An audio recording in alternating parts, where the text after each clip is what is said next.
one writer characterized as the least wimpy thing that any of Jesus' disciples said before Pentecost. And that was, "Let us also go, that we may die with him." Apparently he was persuasive. If Thomas believed something, not because it felt right, but because he thought it through, weighed it, looked at the evidence, then the other disciples were willing to go along as well. If Thomas was willing to stake his life, so were they. And so they did go with Jesus up to Judea, to Jerusalem. Thomas was present when Lazarus was raised from the dead, an eyewitness to that incredible miracle. Partly as a result of that miracle, huge crowds followed Jesus when he came into Jerusalem. It was the Passover, and there were massive numbers of people there. But they had heard about this amazing miracle, and so they began to acclaim Jesus as king. Thomas must have been present when Jesus predicted his own death, and yet he did not quite understand yet. But then again, neither did the other disciples. He was probably there when the voice of God spoke from heaven, affirming that God the Father was glorified in his Son. Now the Jews had various reactions to these events. Some rejected Jesus outright. He was not what they'd expected, but there were others who did believe. Thomas was probably there when Jesus said, "When a man believes in me, he does not believe in me only, but in the one who sent me. As for the person who hears my words but does not keep them, I do not judge him, for I did not come to judge the world, but to save it." Thomas was with the other disciples in the upper room when Jesus shared the Passover with them for the last time.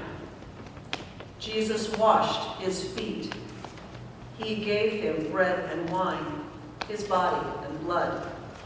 He heard Jesus' words of comfort. "Do not let your heart be troubled. I am going to prepare a place for you. I will come back and take you to be with me, that you may also be where I am. And you know the place where I am going." Thomas, I'm sure, was listening carefully, trying to understand. But perhaps saying what all of them were thinking, he said, "Lord, we don't know where you are going. How can we know the way?" And that doesn't make him a doubter, I don't think. I think it's perhaps expresses some frustration on his part. He was a cut and dry kind of guy. "Just tell me what you want me to do, Jesus, and I'll do it. Don't give me riddles. Tell me what you want of us."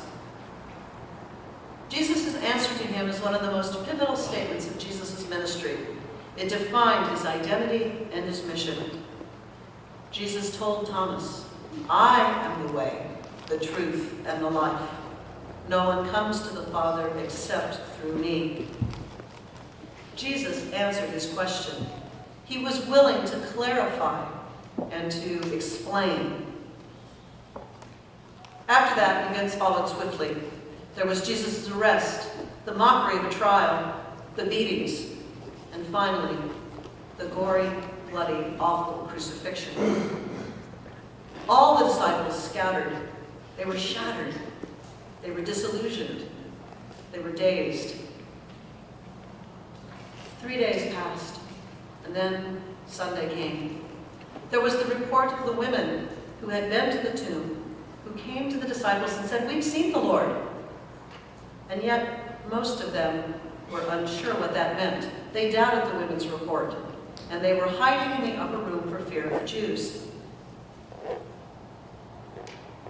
The disciples had trouble wrapping their mind around the idea of the resurrection until Jesus appeared to them. Somehow coming into that locked room without opening the door. And then he showed them his hands and his side,